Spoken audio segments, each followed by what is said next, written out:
seeking to explain Donald Trump's claim that Iran was planning attacks on 4 American embassies before the U.S. killed Iranian Gen Qassem Suleimani in a drone strike. Defense Secretary Mike Esper found himself in the dangerous position of contradicting the president.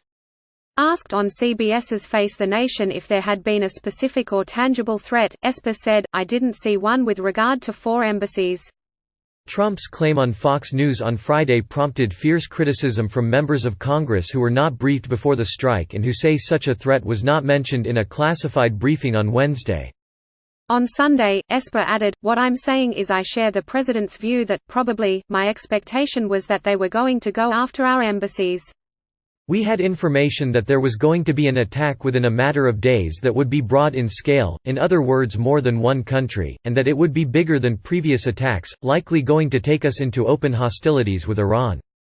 We had every expectation to believe this would happen. That threat has been disrupted."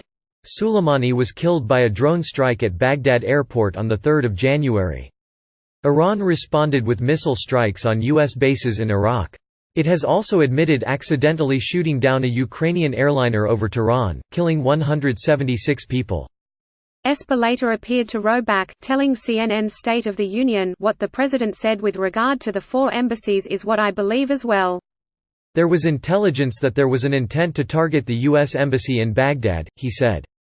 However, Esper's insistence that such exquisite intelligence was shared with the bipartisan Gang of 8 congressional leaders in a briefing was immediately dismissed by Adam Schiff, Democratic chair of the House Intelligence Committee. "He's just plain wrong," Schiff told CBS. "There was no discussion that these are the 4 embassies that are being targeted and we have exquisite intelligence that shows these or those are specific targets. And I don't recall there being a specific discussion about bombing the U.S. Embassy in Baghdad." The briefing was more along the lines of what Secretary of State Mike Pompeo admitted the other day, that, "We don't know precisely where and we don't know precisely when." That's not an intelligence conclusion. That's Pompeo's personal opinion. Schiff also had harsh words for Trump. "When you hear the president out there on Fox," he said, "he's fudging the intelligence." Trump has also mentioned the threat to the Baghdad embassy as a motivation for the strike on Soleimani, but congressional criticism of his attempts to justify precipitating a crisis with Iran remains. After the classified briefing on Wednesday, Senator Mike Lee of Utah voiced rare Republican criticism of the president. "I didn't hear anything about the 4 embassies claim," Lee told CNN on Sunday, appearing to back up Schiff's assertion. "And several of my colleagues have said the same, so that was news to me. It certainly wasn't something I recall being mentioned at the classified briefing."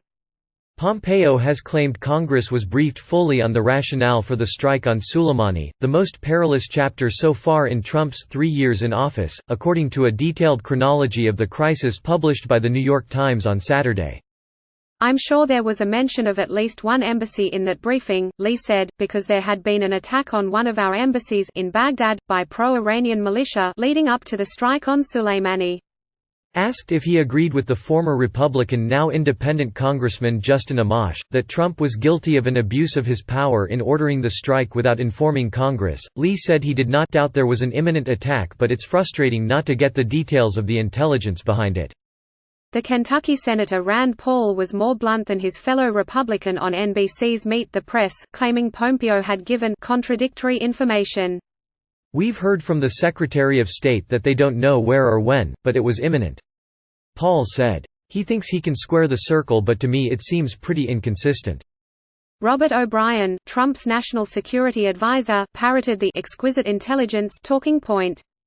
"We had exquisite intelligence to show they were looking at U.S. facilities throughout the region and they wanted to inflict casualties on American soldiers, sailors, airmen, Marines, as well as diplomats," he told NBC.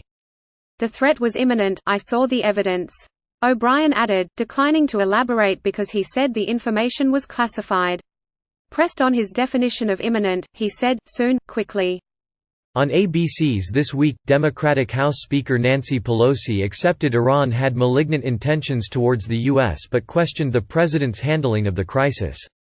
"A lot of bad actors are doing bad things and threatening bad things to us, we know that," she said, "Iran being one of them and its proxies doing bad things to our interests and the world.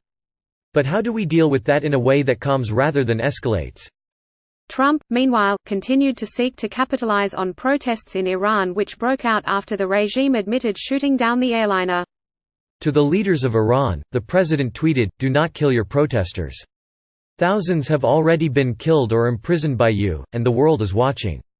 More importantly, the USA is watching. Turn your internet back on and let reporters roam free. Stop the killing of your great Iranian people."